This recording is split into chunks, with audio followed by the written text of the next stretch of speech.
Ashama harka fuunee akkam jirtan kabajamtoota daawwattoota keenya kanneen yuutuuba akkasuma tiktooka feesbuuk peejii fi karaa sooshaal miidiyaa garaagaraatiin nu daawwachaa jirtan guyyaa har'aan tana sagantaa intarviiyuu carraa aartistoota nama tokko keessummaa ajaa'ibaa keessummaa addaa qabannee isiniif dhiyaanneeti jirra. Hanqa dhuma qophii teenyaatti nu faana turaa isiniin jenna. Hayyeegaa keessummaa keenya baga nagaan dhufte. Isinis baga nagaan eegdanii baga walumaanuu gammanneen siin jedha. Gara sagantaa teenyaatti haaseennu mee maqaa kee eessatti dhalatte? Eessatti akka guddatte? Eessa jiraachaa jirtu? Daawwattoota keenya nu barsiisi. Wal nu bara. Duraan dursee maqaa kiyyaa isinitti beeksisuu fi akkasumas iddoo dhaloota kiyyaa isinitti beeksisuu fi isin jedha. Maqaan kiyyaa SS jedhama. SS jechuun sagalsee qaashaw jechuudha. Iddoon dhaloota kiyyaa godina Seelanaa aanaa Firaashaa gandama haddaa magaalaa Hirriibaa keessatti guddadha. Achi keessatti bara duwwaa sagal akka lakkoofsa teelee Itoophiyaatti bara saniin dhaladhee jechuudha. Hayyeegaa amma gara intarviiyuu carraa aartistoota kana seenna. Carraa kana seenuudhaaf amma filannoo takkaan sii godha. Ishi rakkoon qabu. Aartistoota hedduu jira. Aartistoota Oromoo keessaa amma filannoo aartistoota abbaa shaniin maree jira. Isaan kana keessaa nama tokko filatta. Silaa ammaan tana mee isaan kana seenuu deemna. Isaan kana keessaa silaa eenyu sii ta'ee feetame? Shanan kana keessa.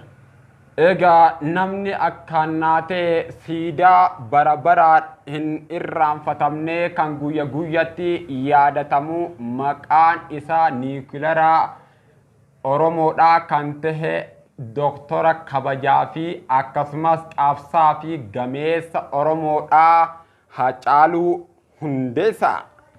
Weellee isaatiin albaama tokkoon kanii fi otuunii fi hin turin ummata biyya keessaatii fi biyya alaatiin akkasumas onnee kumaatama booji'uun isaa kuni anaa miti seenaatu dubbata.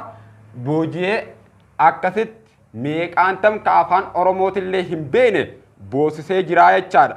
Kanaaf arraan tanagaa akka carraa ta'ee biyya keessa hin jiru du'aan addunyaa kanarraa boqotee jira. Isaadhaa jechaadha. Biyyee isarraa haa salphisuu jennaan.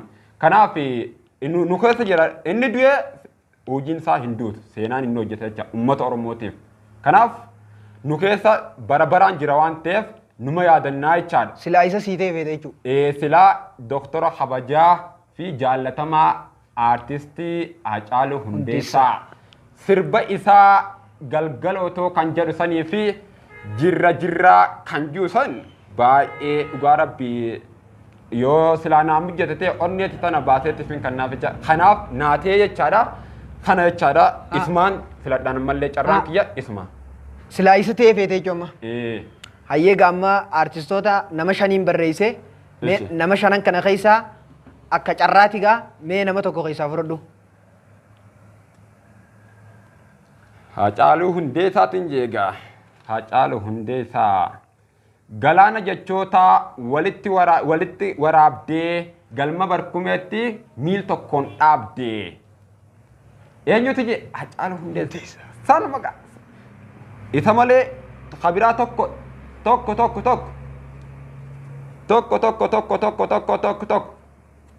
OMG. Akkana jechuun maal jechuun oh my god.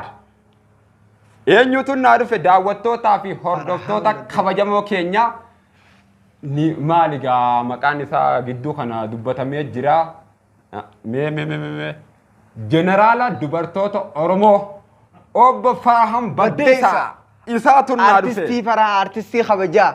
Aartistii kabajaa kanii fi osoo harargee lixaatii fi harargee ba'aa osoo hin taane akkuma Oromiyaatittuu sadarkaa addunyaatittuu biyya Jarmanii fi akkasumas Itoophiyaa tana keessatti sadarkaa weellee tanaan qabate dubartoota hedduu isaanii mimmiidhagoo fi jajalloo fi diriirtuun akkasumas fofokkottuullee warri silkii xixiqqoollee qabu mana kompiitaraa dhaqee weellee isaa innaa jalla keessa itti waraabbatu saniitutu arraan tana carraan isa naa fide waa'ee isaa kanamee isiniif darbanna nu faana tura.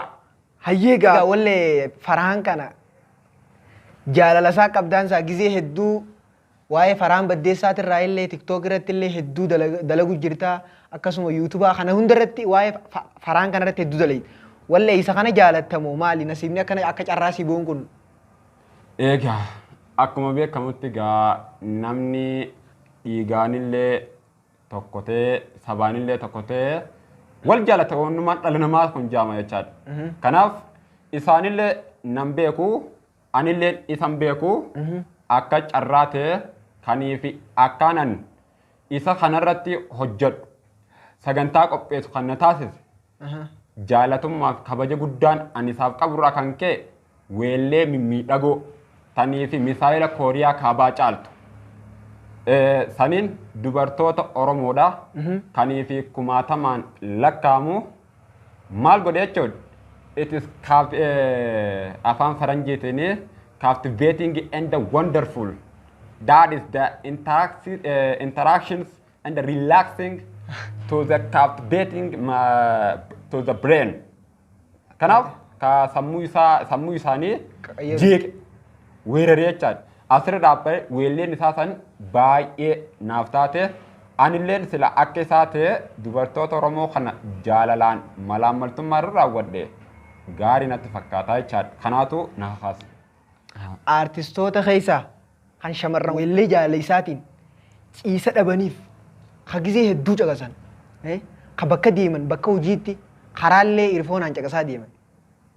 Mee lamanatti himi lama. Akkuma beekamutti gaa artistoonni Oromoodha. Biqiltuu yookaan albuuda dachee biyya Oromooti. San biratti darbeetillee dachee biyya lafaati kana jechuu ni dandeenya. Amma fakkeenyaaf bishaan ni lakkaawama. Bishaan hin lakkaawamu. Hin lakkaawamu miti. Sukkarri hin lakkaawama. Hin lakkaawamu. Kanaaf artistoota Oromoodha tokko lama sadi jennee waan accountability fi accountability addaan baafnu jechuu miti jechaadha. Baay'eedha. Ammoo san keessa lamaan siif hima. Lamee sanillee ya jaaladha. Akkamitti jaalattee yottee na gaafatte waa'ee aartii Oromoo kana guddisuu keessatti gaheen isaanii olaanaadha waan taateef achirra dhaabbadhee jaalala isaanii kana ibsuun barbaadaa jira. San keessaa Farhaan Baddeessaatii fi Baakkoodha. Baakkoon ammaasis tapheessaa.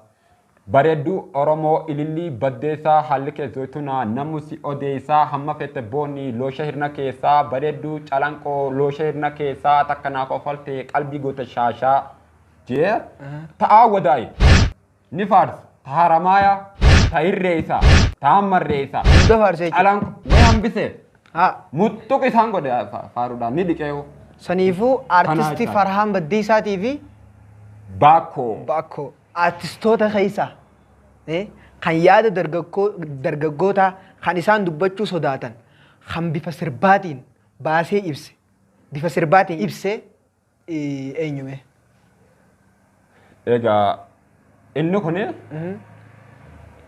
innaa jaalatamummaa isaa irraa kan ka'e hojii isaatirraa kan ka'e weellee mimmiidhagduu kiloolee misaayila Raashaa fi Kooriyaa akkasumas Ameerikaa caaluun bifa kilooleetiin bifa yeedalootiin gurra shamarran Oromoodhaa san bira dabreetillee haawwaniif manguddootallee hedduu isaanii booji'eeti jira. Inni eenyu jettee na gaafatte garuu maqaan isaa maqaa jaalatamummaa isaatirraa kan ka'e uummanni jaalala isaatirraa kan ka'e kan baaseef Shaarkwaan Oromoo jedhee uummanni Oromoodha akkasitti baaseef jechaadha. Saniifuu Farhaan Baddeessaa jechuu kiyya warri Shaarkwaan ittiin beenes Farhaan Baddeessaa akkasitti beekuun mataa keessa jiraataa jechaadha. Isa kanaa jechaadha. Isa Shaarukhaanota Oromoo keessaa sirba isaa dargaggoota shamarran haawwan manguddoo daa'imman afaan kan beeynilleen dabalatee caqasu eenyu sirba isaa? Sirbi isaatii fi maqaan isaa akkuma kanaan dura jennee dabarratti eenyu Shaarkwaan Oromoodha kan ta'e obbo Farhaan Baddeessaati. Artistii Farhaan Baddeessaa. Isa jechuudha. sirba isaa yoon hin jee arra keessattuu sagantaa qophii teenyaa tanarratti eegaa haciis hundinuu hirriibaa kaa ta nyaata gootu soogiddi irraanfattee jechaadha. Konkolaataa ofuus maal godhaa of irraanfatee ilaa araddaatitti jechaadha maallaqa irraa guuruu irraanfataa jechaadha. Kanaaf sirba isaa kana yoon hin jiru taate shororkaatu ummata seena waan taatee ummanni shororka waan ta'eef hedduu daawwattootaa fi hordoftoonni keenyaas ni beekan jeetiin amanaa jechaadha. Kan artistoota Oromoo keessaa jaalallee isaatiif kopheen irratti dhumte eenyu? Kan irratti dhumte hoo? Kan irratti dhumte kana gaa maal goona gaa inninis abbuma carraa kana ta'e kanii fi ammaan tana irratti haasoo jiru kan eenyunni kabajamoo artistii kabajamoo fi jaallatamoo san bira kuteetillee goota weellee yookaan jeneraala weellee kan jaamu obbo Faraan Baddeessaati jechaadha. Fakkeenyaaf seenaa isaatirraa yommuunii fi xiqqoo dubbannu gaafa giifti duree aaddee haadha manoorra isaa Ashiitaa Nuuree Hindii Itoophiyaadha. Sanirratti magaalaa Dirredhaa keessatti saayibboottan isaa kanneen akka shaammaarkeedhaa fi ijoollee kiliippii bashannansiisoo diraamaa jechuudha. Kana hojjetaniin wal baratanii isaanirraan isii baratee hoggaanii fi isii wajjiin jaalala isaa tanaa tokko lama sadi jedhee gaggeessu kophee qaalii turre dhume keessattuu tanii fi kalooyitaa isaatii fi kopheen kalooyitaa isaatiin walirra deemtu kofoo isaatiin tishartii isaatiin sanbira kutteetillee tanii fi mandiila yookaan masara haguuggii mataa rifeensaa jechuudha. Saniin ta'urra deemtuutti Faraan Baddeessaadha akkaan fadha kophee san akkaan fadha Faraan Baddeessaa. Saniitu koobil magaalaa Dirredhaadha irra fixee jechuudha. San qofaa miti. Innaa sanbira kuttee sandaluu guyyaanii fi miilli kun jaalasiitirraa kan ka'e bololuma jaalasiitirraa kan ka'e sandal hundinuu irra kutamuutu jira.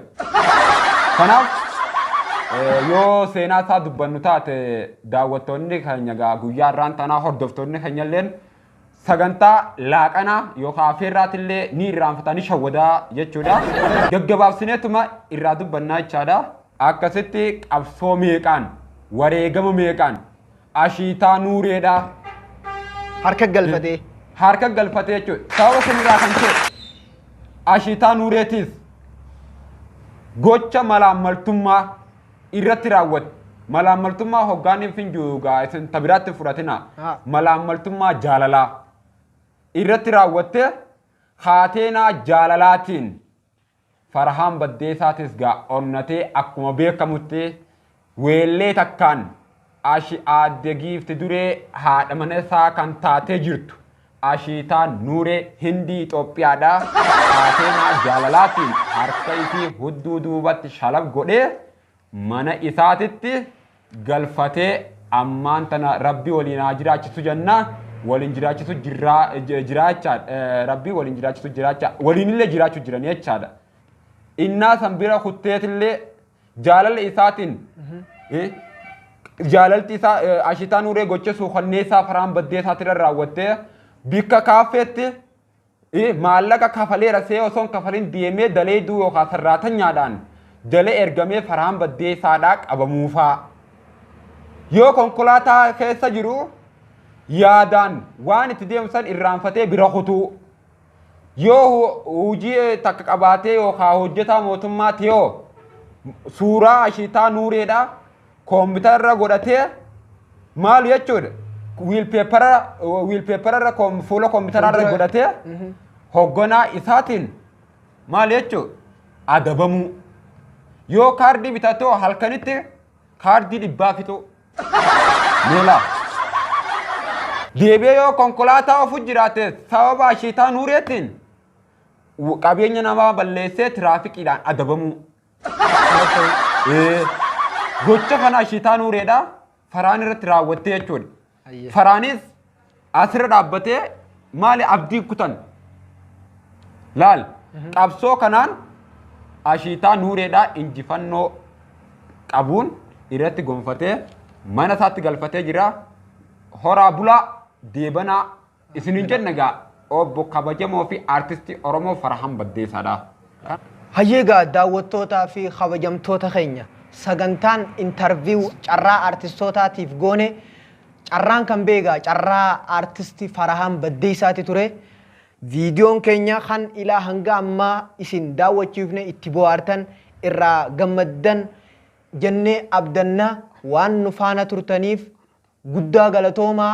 Daawwattoota keenya dhaabba daawwattoota keenya dhaabba injirjirina dhaabbadhaa daawwattoota keenya dhaamsiniin an qabu kan isinii dabarsee sagantaa keenya kana goolabatti goonu warri Oromiyaa keessa jirtan kanneen foddaa yuutuubiitii fi hulaa feesbuukaatiin akkasumas gibbii yookaan mooraa tiiktookaatiin nu daawwattan jaalala guddaa isinii qabna.